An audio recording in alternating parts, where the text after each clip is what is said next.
भद्रक जिला तिहिड़ी ब्लॉक रे उपर मुंडरे लगाण वर्षा जोगु साळंदी और नालिया नदी रे जलस्तर वृद्धि पाई बन्या परिस्थिति सृष्टि होइछि। फल तिहिड़ी ब्लॉक तल गोपबिंधा पंचायत अंतर्गत नरसिंहपुर मातगजपुर हटनगर समेत विभिन्न गाँव में बन्या पानी प्रवेश करिछि। बन्या जल रास्ताघाट और घर निकट में पहुंचबारु जनजीवन संपूर्ण भावे व्याहत हो पड़ी।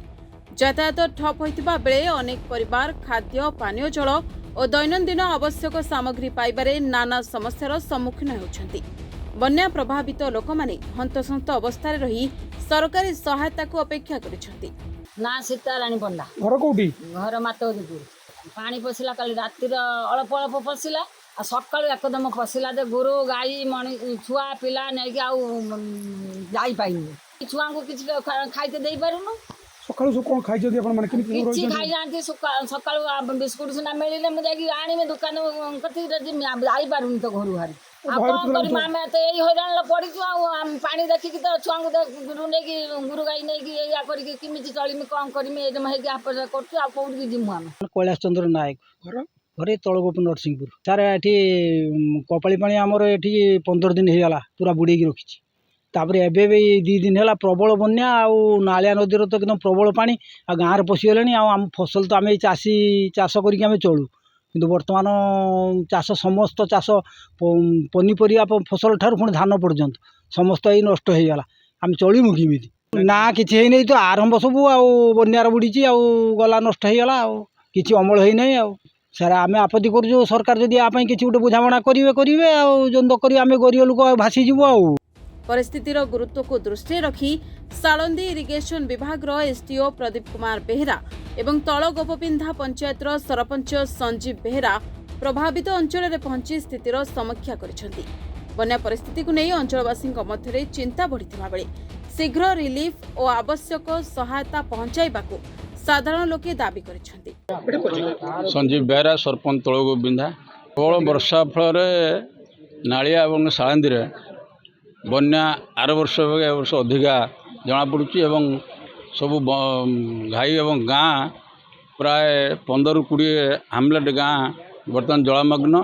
चाष संपूर्ण नष्ट एवं बंधर 2-3टा घाई आरंभ होगा जाऊँ आम एवं प्रशासन बर्तमान एसडीओ सार आसुँच समस्त नदी बंधु बुली देखुंट किंतु बर्तमान एते पानी बढ़ुची ये उपायहीन आम कौटी जगार बाली बस्ता देवाई असक्षम बर्तमान सरकार भी अच्छा प्रशासन बर्तमान ग्रामांचल बर्तमान 5-6टी गाँ जोटा कि हटनगर मातगजपुर तियाड़ीसाही नरसिंहपुर पूरा बाह्य जगत विच्छिन्न से बर्तमान पोल जो नालिया पार हेले 2 फुट 3 फुट पानी रु अधिक से आसपारूना तेणु बीडीओ महाशय कथा होती एवं जल संपद विभाग अधिकारी मैंने आसुँच देखुं कौन यार प्रतिकार करहब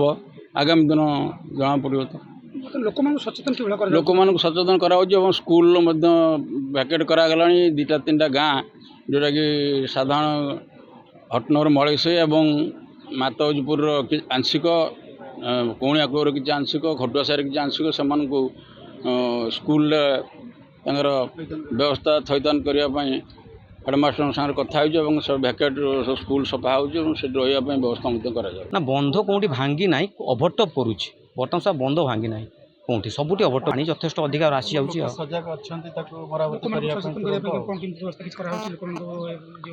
आम जिते जगह जाइए समस्त कहीचु पानी टी अधिक आसूँ तेणु आपण मैंने निजक सुरक्षित रखिए कहीं पानी भितर को जावाई आम समस्त मना करूँ जिते जगह आम जाइए पानी भितर कहीं जीवेनि पानी बढ़ुची धीरे धीरे कुआड़े कौन असुविधा हो पानी भितर कहीं नदी पाखक जीवेनि आम समस्त मना करूँ। Dhamnagar Firoz Shah reporters today.